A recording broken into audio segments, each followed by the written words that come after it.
Este que tengo aquí es el iPhone XR, se lanzó a eso del 2017-2018 y hoy te voy a contar si sirve o no sirve en pleno 2024. Se lanzó en 2018 y generó una revolución. Se saltaba del iPhone 8 con el Touch ID a los modelos X con el Face ID. Y el XR se convirtió en el favorito de las personas, ya que combinaba la llegada del iPhone X, pero sin pasar al XS o al XS Max, a un precio bastante conveniente. A pesar de lo conveniente de su precio, notaba buenas características del iPhone XR. Tenía una pantalla Liquid Retina de 6,1 pulgadas y un chip A12 Bionic. Además, contaba con una cámara de 12 megapíxeles y que, aunque fuera una, nos daba grandes fotos.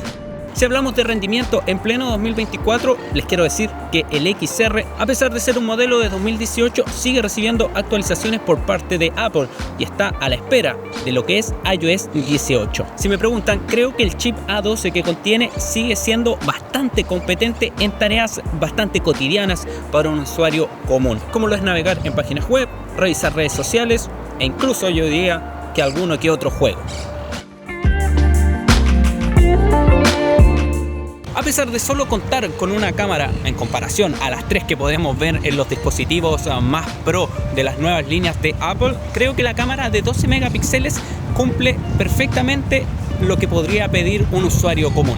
Y si no me crees, aquí te voy a dejar algunas fotografías. Y ojo, que tengo la cámara rota.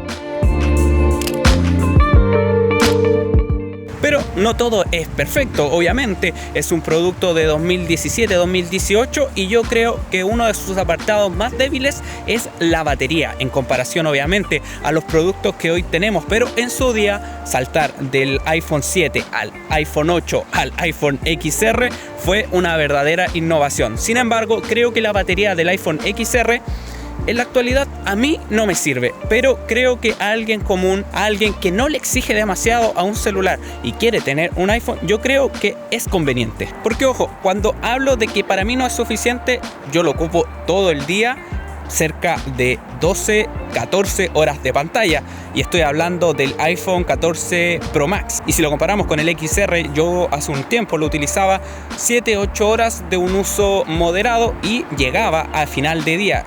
Alguno que otro día tenía que conectarle alguna carga, pero nada de otro mundo. Así que ese chiste de que la batería de los iPhone no servía puede ser en el iPhone 7 o en el iPhone 6, pero ya desde el X en adelante fue eso cambiando, y el XR, al menos como lo digo, me duraba la batería 7-8 horas de un uso moderado. Y bueno, cuando hablamos de adquirir un iPhone, lo primero que vemos es el precio. Y en cuanto está el iPhone XR, al menos en Chile, y de segunda mano, reacondicionado o es inclusive en algunas tiendas está nuevo, ya que Apple, recordemos, ya dejó de venderlo en su sitio oficial, lo podemos encontrar a eso entre 230 a 270 mil pesos, que serían unos más o menos $250 también por ahí. Yo creo que es un precio bastante conveniente para un iPhone que ofrece lo que ofrece. Inclusive si lo comparamos con teléfonos actuales de gama media baja, hay que decirlo, el iPhone XR no es para un público exigente y eso tienes que tenerlo en cuenta a la hora de comprarlo.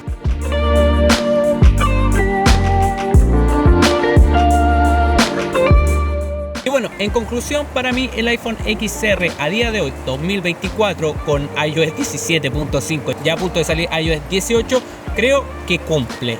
Eso sí, como bien lo mencioné en el apartado de precios, creo que el iPhone XR es un iPhone ya de entrada, un iPhone para los que están haciendo la transición, no sé, si tengan un celular con sistema Android y que quieren dar el salto a un iPhone.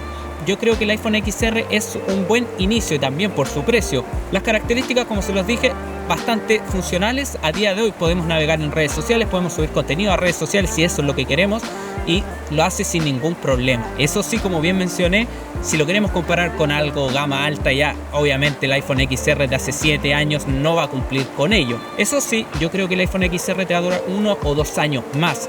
También hay que tener en cuenta el avance de la tecnología y iOS 18 con inteligencia artificial vamos a ver cómo funciona en este dispositivo de 2017. Así que esas son mis conclusiones al respecto del iPhone XR. Cómpralo si va a ser gama de entrada, pero si quieres algo más potente yo diría que vayas por un iPhone 12 en adelante. Así que si te gustó este video no olvides suscribirte, darle me gusta y comentar qué te pareció esta review y si te gusta o no te gusta el iPhone XR.